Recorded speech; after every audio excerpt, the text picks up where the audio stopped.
Class 9th, Chapter 5, The Fundamental Unit of Life.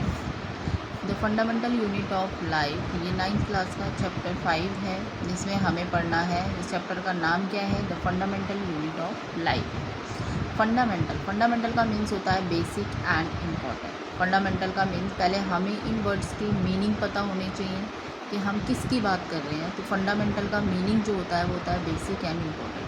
जो चीज़ हमारे लिए बुनियादी है और जो हमारे लिए बहुत बहुत ज़रूरी है, जिसके बिना काम नहीं चल सकता, उसे हम बोलते हैं फंडामेंटल इम्पॉर्टेंट। एंड यूनिट हमने मेज़रमेंट में भी पढ़ा है। यूनिट मेज़रमेंट में हमने कैसे पढ़ा है कि किलोग्राम की यूनिट, किलोग्राम किसकी यूनिट है? मास की यूनिट है। जैसे सेकंड किसकी यूनिट है? टाइम की यूनिट है। लेकिन एक यूनिट का मतलब होता है, जो हम दूसरे साइंस में यूनिट का मतलब पढ़ते हैं, that is a single thing.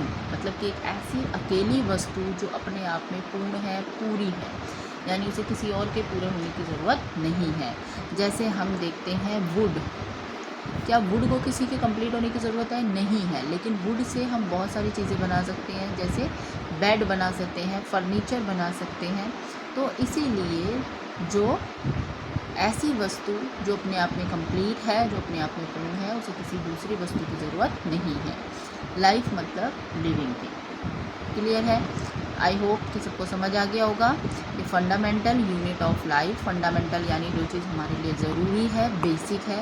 Unit मतलब एक अकेली वस्तु जिसे कंप्लीट होने के लिए दूसरी वस्तु की ज़रूरत नहीं है, जो अपने आप में पूर्ण है। लाइफ मतलब लिविंग थिंग, यानी कि जीवन की फंडामेंटल यूनिट, यानी जीवन की बेसिक बुनियादी एक अकेली ऐसी वस्तु जो अपने आप में कंप्लीट है, जिसको किसी और वस्तु की ज़रूरत नहीं है कंप्लीट होने के लिए, लेकिन वो दूसरी चीज़ों को बनाने में हेल्प करती है। ठीक है, यहाँ तक आई होप सबको कंप्लीट है। अब हम इसके बाद आ जाते हैं, जो हमने ये बेसिक और इम्पॉर्टेंट थिंग की बात करी है, यूनिट की बात करी है, वो यूनिट क्या है? सबसे पहले उसको देखा एक साइंटिस्ट ने, जिसका नाम था रॉबर्ट हुक। किसने देखा? रॉबर्ट हुक ने देखा। कब की बात है ये? इन मतलब में। कब की बात है? 1665, यानी कि 1665 की ये बात है, जब एक साइंटिस्ट थे रॉबर्ट हुक, और ये इंग्लिश साइंटिस्ट थे, और यही पहले पर्सन थे। ये याद रखिएगा कि पहले पर्सन, जब भी इस फंडामेंटल यूनिट की बात आएगी ऑफ लाइफ की, तो हमारे दिमाग में पहला नाम क्या आना चाहिए? रॉबर्ट हुक, क्योंकि यही पहले पर्सन थे जिन्होंने इसको देखा था पहली बार। पहले पर्सन जिन्होंने इस थिंग को देखा था वो कौन थे? Robert Hooke. और कैसे देखा था? How? Examining a thin slice of cork in self design microscope, यानी कि उस टाइम माइक्रोस्कोप नहीं थी, तो इन्होंने खुद का अपना माइक्रोस्कोप डिज़ाइन करा था, और उसमें इन्होंने एक थिन स्लाइस ली थी। जैसे हम चीज़ की स्लाइस लेते हैं, बर्गर में लगाते हैं, पिज़्ज़ा वगैरह में रखते हैं, तो जो थिन स्लाइस ऑफ कॉर्क लिया। और ये कॉर्क क्या है? कॉर्क होती है protective layer of bark of oak tree, यानी किसी पेड़ की छाल। जैसे ये इस टाइप से आपको नज़र आएगी, किसी पेड़ की छाल, एक पतला सा, जैसे हम पेड़ को कट करके साइड से उसकी बाहर की लेयर निकाल लेते हैं, बाहर की स्किन मान लीजिए पेड़ की। ठीक है, तो उन्होंने जब कॉर्क को एग्ज़ामिन करा, और वो भी एग्ज़ामिन किसके अंदर करा? अपने ही बनाए माइक्रोस्कोप के अंदर एग्ज़ामिन करा, सेल्फ यानी खुद के बनाए डिज़ाइन माइक्रोस्कोप में। ही सॉ मीन्स देखा। उन्होंने क्या देखा? Cork as structure of honeycomb. उन्होंने देखा कि ये जो कॉर्क है, इसका स्ट्रक्चर उन्हें कैसा दिखाई दिया माइक्रोस्कोप में? हनी कॉम्ब जैसा। हनी कॉम्ब कैसा होता है? मधुमक्खी के छत्ते का स्ट्रक्चर, और स्ट्रक्चर ऑफ बीज। ठीक है, यानी कि मान लीजिए आपको कोई चीज़ मिलती है, आप कहीं रोड पे जा रहे हैं, आपको कोई बॉक्स मिल गया है, आपने बॉक्स घर आके खोला, उसमें आपने देखा, उसका आपको कोई ऐसी चीज़ नज़र आई जो आसानी से टूट जाए, अगर हम उसे गिराएं तो वो टूट जाएगी। तो आपको अपने फ्रेंड को बताना है कि मैं बाहर गया था, मुझे एक बॉक्स मिला, और उसमें मुझे कोई ऐसी चीज़ मिली है जो बहुत आसानी से टूट सकती है। तो आपको पता है आपका फ्रेंड ग्लास से फैमिलियर है। किससे फैमिलियर है? ग्लास। यानी कि आपका फ्रेंड कांच से फैमिलियर है, तो आप उसे क्या कहेंगे? ये कुछ कांच जैसा है, ये कुछ ग्लास जैसा है। उसी तरह से जब रॉबर्ट हुक ने इसको पहली बार देखा कॉर्क को, तो उन्होंने देखा कि सब लोग किससे फैमिलियर हैं, किस चीज़ को पता है सब लोगों को? हनी कॉम्ब के बारे में तो सबको पता है। तो मैं सबको क्या एग्जांपल देके बताऊंगा, किसके रेफरेंस से बताऊंगा? हनी कॉम्ब जैसा है। तो लोग क्या करेंगे, अपने दिमाग में एक इमेज बना लेंगे, ओके हनी कॉम्ब जैसे स्ट्रक्चर है। हनी कॉम्ब यानी मधुमक्खी के छत्ते का स्ट्रक्चर और स्ट्रक्चर ऑफ बीज। तो जो हनी कॉम्ब होता है, जो मधुमक्खी के छत्ते का स्ट्रक्चर होता है, वो कुछ ऐसा होता है। सबने अगर देखा होगा, और अगर किसी ने नहीं देखा है तो उसे सर्च करके देखिएगा, स्ट्रक्चर ऑफ हनी कॉम्ब। वो कुछ ऐसा नज़र आता है, उसमें ऐसे ऐसे कंपार्टमेंट नज़र आते हैं। तो इन्होंने भी बोला कि जो कॉर्क है, जब मैंने इसको एग्जामिन करा माइक्रोस्कोप में देखा, तो मुझे ऐसे स्ट्रक्चर नज़र आए। और ये जो सेपरेट बॉक्सेस हैं, इन्होंने इसको क्या नाम दे दिया, सेल।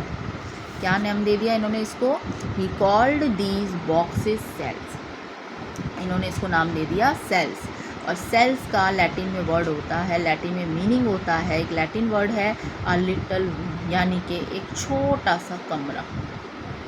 ठीक है, तो यही वो वर्ड है जो हमने स्टार्टिंग में पढ़ा, the fundamental unit of life. तो ये फंडामेंटल यूनिट ऑफ लाइफ हमारा क्या है, सेल है। ठीक है, फंडामेंटल यूनिट ऑफ लाइफ हमारा क्या है, सेल है। ओके, और इन्होंने एक अपनी बुक पब्लिश करी थी रॉबर्ट हुक ने, माइक्रोग्राफिया। उसमें इन्होंने इसके बारे में, अपनी इस स्टडी के बारे में, अपने इस एक्सपेरिमेंट के बारे में एक्सप्लेन करा है। ठीक है, तो आई होप आपको ये पूरा समझ आ गया होगा। हमने अभी तक क्या क्या पढ़ा, मैं एक बार ब्रीफली डिस्कस कर देती हूँ। The fundamental unit of life, fundamental meaning basic and important, जो चीज़ हमारे लिए बुनियादी है, ज़रूरी है। यूनिट मतलब एक ऐसी अकेली वस्तु जिसको किसी और चीज़ को पूरा होने के लिए ज़रूरत नहीं है। और लाइफ यानी कि लिविंग थिंग। अब ये कौन सी वस्तु है, क्या है, इसके बारे में हम पढ़ेंगे। किसने इसको सबसे पहले देखा, रॉबर्ट हुक। कब देखा, 1665 में, 1665 में रॉबर्ट हुक जो इंग्लिश साइंटिस्ट थे, उन्होंने पहली बार इसको देखा। पहले बार देखने वाले पर्सन कौन थे, रॉबर्ट हुक। कैसे देखा, इन्होंने एक थिन स्लाइस ली। थिन स्लाइस का मतलब समझ गए हैं, पतली सी स्लाइस, जैसे चीज़ से रेफरेंस कर लो, चीज़ स्लाइस।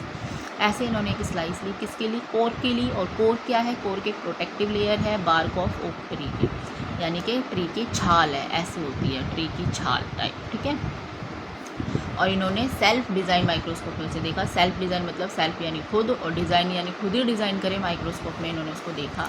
और जब इन्होंने देखा तो इन्होंने क्या पाया, he saw that cork as a structure of, उन्हें स्ट्रक्चर यानी कि उसका जो स्ट्रक्चर थी, उसकी जो बनावट थी, उन्हें कैसी नज़र आई, हनी कॉम्ब के जैसी नज़र आई। हनी कॉम्ब क्या होता है, मधुमक्खी के छत्ते जैसा स्ट्रक्चर उन्हें नज़र आया, और जिसमें विद मैनी कंपार्टमेंट्स, यानी कि किसके साथ था वो, बहुत सारे कंपार्टमेंट्स थे, बॉक्सेस थे। और इन्हीं कंपार्टमेंट्स ऐसे दिखने वाले, और इन्हीं कंपार्टमेंट बॉक्सेस का नाम इन्होंने क्या रख दिया, सेल रख दिया। क्या रख दिया, सेल नाम दे दिया। सेल एक लैटिन वर्ड है जिसका मीनिंग क्या होता है, स्मॉल रूम या लिटल रूम। ठीक है, और इन्होंने अपना ये पूरा एक्सपेरिमेंट, अपना ये वर्क पब्लिश करा था अपनी बुक में। कौन सी थी, इनकी बुक का नाम क्या था, बुक का नाम याद रखिएगा, माइक्रोग्राफिया।